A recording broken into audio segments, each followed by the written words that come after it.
From Interior Alaska's most trusted news source, this is the Fbx Evening News.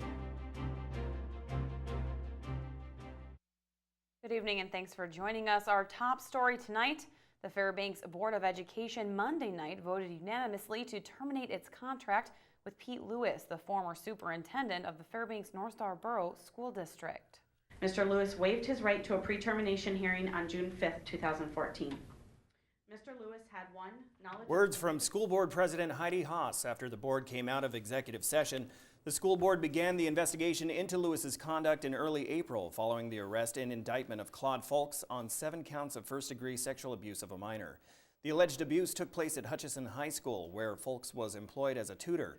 In a June 5th letter to Assistant Borough Attorney Jill Dolan, Lewis's lawyer Timothy Seaver claimed his client would not be able to obtain a fair hearing from the board and that Lewis had decided to forego the pre-termination hearing.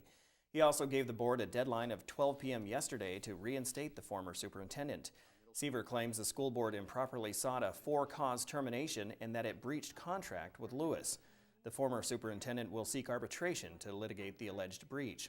Haas contends the board was well within its right to terminate the contract. There was significant knowledge of and direction given around employee matters that involve the safety of children, our students.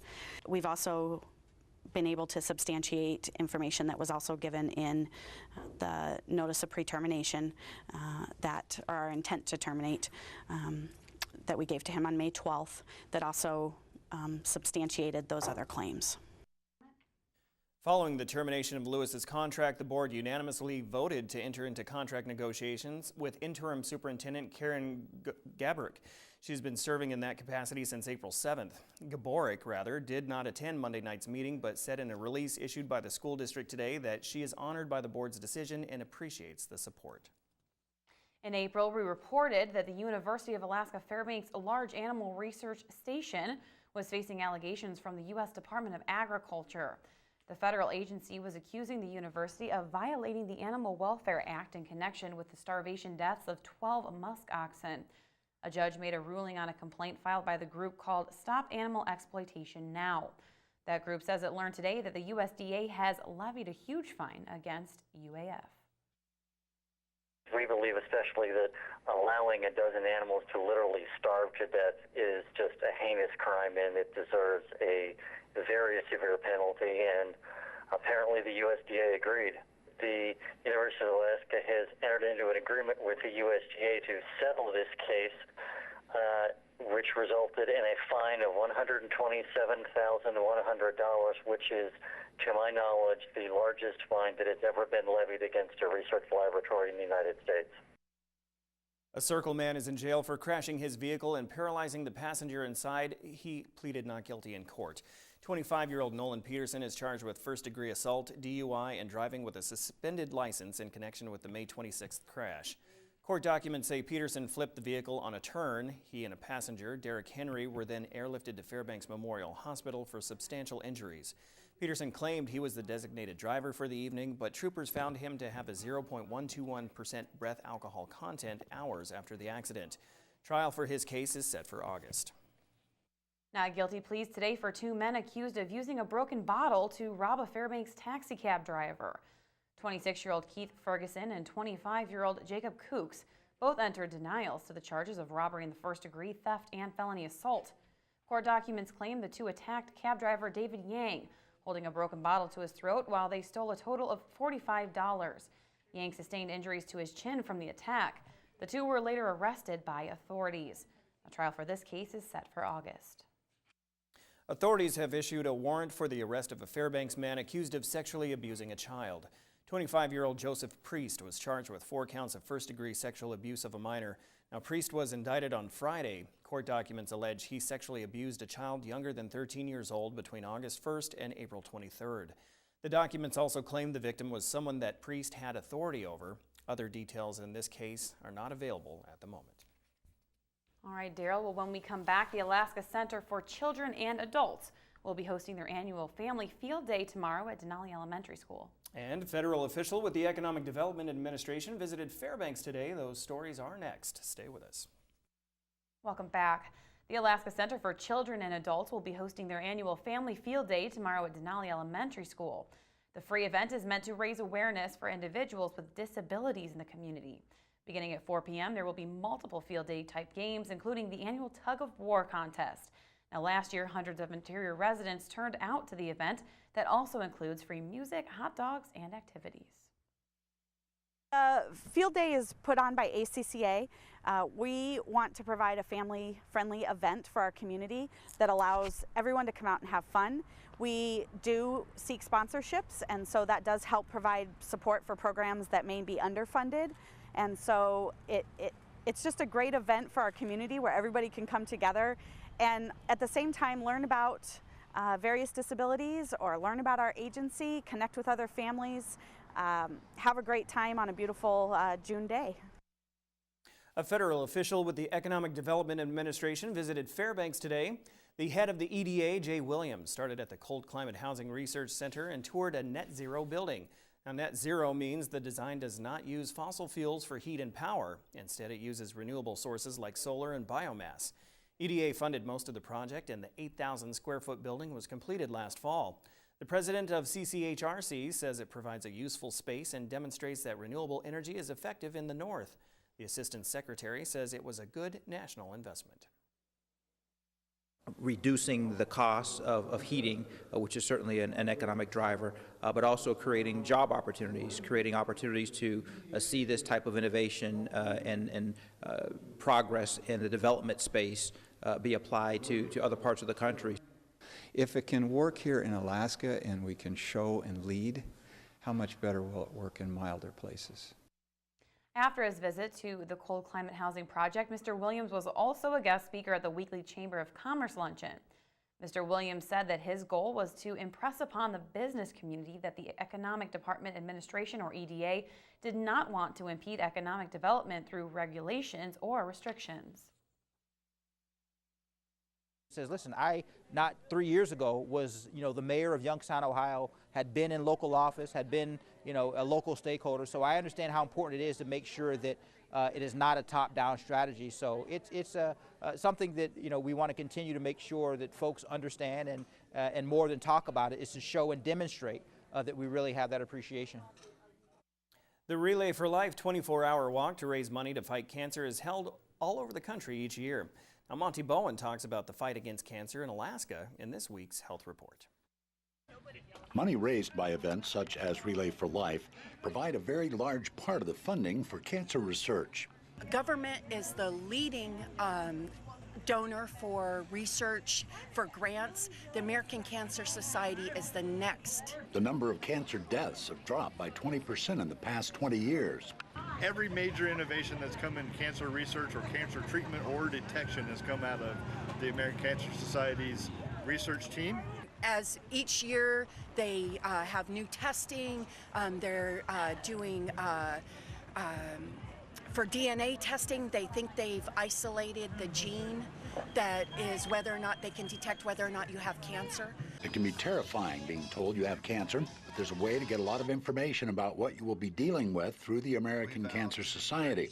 They have 24-hour assistance for people that have find out they have cancer. So we can hook them up with counselors. We can actually even put them in touch with somebody who's gone through the same cancer as them, because they can talk to how to go through it and how they went through it. A main focus of the program in Alaska is early detection and treatment. Especially out in the villages and stuff where they don't have access to care as easy as they do as, say, Fairbanks or Kenai or Anchorage. The Cancer Society has gotten transportation help. We have Raven Airlines and Penn Air that have helped with that, and they're dedicated to be able to fly our patients who can't afford to into Fairbanks or into Anchorage for treatment. Raven Airlines, between staff and patients, have given over $1 million in flights in the last 15 years. People wanting more information can go to cancer.org online. This is Monty Bowen reporting. The Health Report is brought to you by the Ear, Nose, and Throat Clinic, located in the Medical Dental Arts Building. Call 456-7768. Just in the nick of time, Joe. Call the 100-meter dash. Busy day, busy day. Yeah, you pulled the broadcast news there. So tell us what you got going on. Your little ear thingy is hanging I know, it's out not your even ear. plugged in. It's called live TV, folks. But come up in sports, another hockey team from Alaska wins the league championship, and the Alaska Aces in Anchorage. They won the Kelly Cup last night. We'll have more on that. Plus a feature on a runner, not me, trying to see the Americas by foot. Sports is next. Take a breath.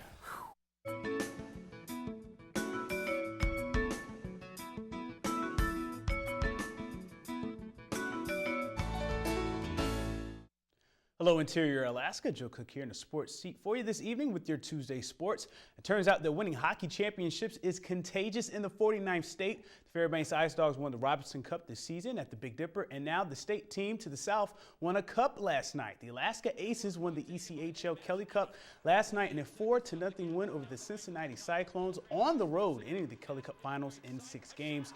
It's the 3rd championship for the Alaska Aces franchise. Their last Kelly Cup was in 2011. The same season, the Ice Dogs won the Robbie Cup. Gerald Coleman had a 23-save shutout performance, and Captain Nick Mazzolini had a goal and an assist in the win. UAF product Andy Toronto hoisted the Kelly Cup. He appeared in 6 playoff games this season, had 21 career points in 41 games after 2 seasons of pro hockey. The Aces joined the Hampton Roads Admirals and South Carolina Stingrays as the only teams to have at least 3 titles. The ECHL title ends a great year for the Anchorage team, who also won the Brabham Cup for the regular season title. They've won the last 4. As one season ends, another begins. The Alaska Gold Panthers baseball season starts tonight. The Gold Panthers start their 55th season on the road. They take on the Anchorage Bucks in Mulcahy Stadium. Alaska is trying to not only repeat as the Alaska Baseball League champions, but they want to build momentum towards the National Baseball Congress World Series. That runs July 25th through August 9th. The Panthers have won 6, and they want to be the first team to win a 7th title there. But first things first, the Gold Panthers went 37-17-3 in the ABL and won the regular season and tournament titles. Some changes this season. The ABL is separated into the American and National Division. The Bucks, Peninsula Oils, and Gold Panthers in the National Division, while the Glacier Pilots, Matsu Miners, and Chugiak Chinooks make up the American Division. Division opponents will have 5-game series and play non-division opponents 10 times. Last year's head coach Brian Harris moved on to be the head coach at Santa Ana College. Matt Grahovic, a former Panther, will be the field manager this season. The Panthers' first home game is against the San Francisco Seals this Friday night at 7 at Groudon Memorial Park. Todd Dennis, the Gold Panther general manager, thinks this year's roster, which has a lot of new faces, has enough talent to repeat.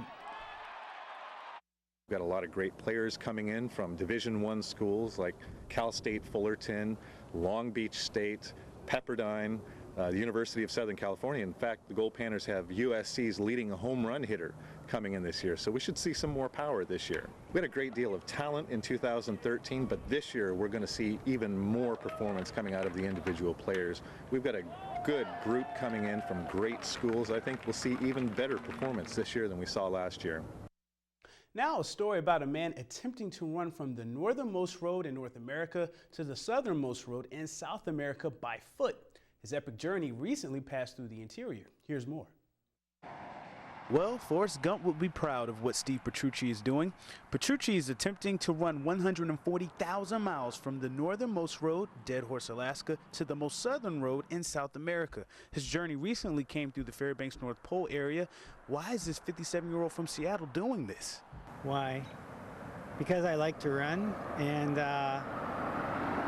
it gives me an opportunity to help other people. Petrucci is running to raise awareness and money for not just his journey, but for Doctors Without Borders, a nonprofit organization that gives medical care to people all over the globe in response to natural and man-made disasters, armed conflicts, and epidemics. He came up with the idea for this run 10 years ago after his first marathon and has been training for this journey for 2 years. Trying to do something that hasn't really been done before, even though one other person has done something pretty close to it. An Australian runner, and but no American has done it. So there's kind of that kind of explorer's, bent to it. Petrucci and other volunteers are documenting this run through live streaming and social media and have a website, roadsendrun.org. He runs about 30 to 35 miles a day and hopes to finish his 140K run in a year's time. Petrucci has been called crazy by those close to him, but there is a message to his alleged madness. We're all really connected.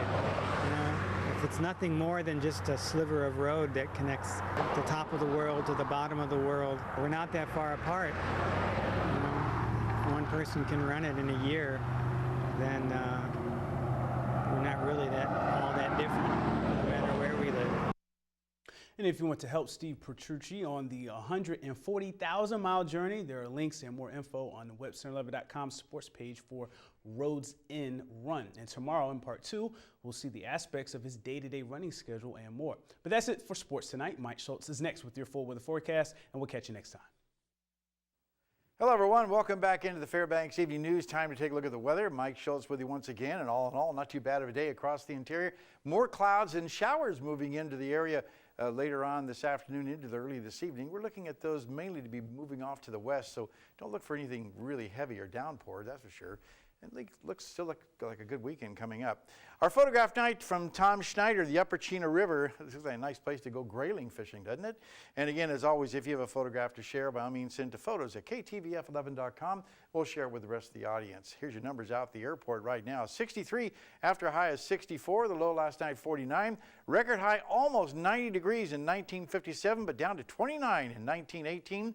Sunrise and sunset works out to 21 hours and 26 minutes of daylight, a gain of 4 minutes from yesterday. Our latest radar showing some showers moving off to, like I said, to the west and to the southwest of the Fairbanks area. Just a few spits here and there around the Fairbanks area, and that looks like it's going to be it for the evening. Nothing really organized coming our direction. That's good news. Elsewhere across the state on our satellite and radar, you can see again a little bit of activity across the Gulf of Alaska and over the southwest part of the state, but mainly just high clouds for the most part, nothing really heavy being reported.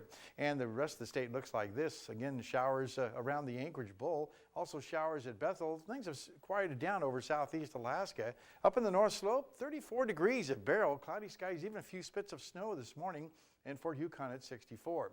Lower 48 weather, that area of low pressure we've been watching for the last couple of days, moving across slowly. Finally getting its act together and moving a little more rapidly to the northeast, and a trailing frontal system helping to spawn some more thunderstorm activity. Here comes another system moving across the Rockies, so looks like some interesting weather there. And hot temperatures expected to build in across a large portion of the deep south. Could be over 100-degree readings for many areas tomorrow. And the overall outlook for later on this week is calling for cooler weather over the northwest, showers and thunderstorms over the deep south and over the northeast once again. Well, back to Alaska for tomorrow. Here's what it looks like in the northern sections. Partly cloudy skies at Barrow, cloudy skies at Dome, and maybe some showers or thunderstorms for the Fort Yukon area. Here in the interior, looking at the scattered showers for Healy, Delta Junction, and the Fairbanks area, about a 30 to 40% chance of some shower activity. Over southeast Alaska, clearing skies for Juneau, with still some showers hanging around the Ketchikan area.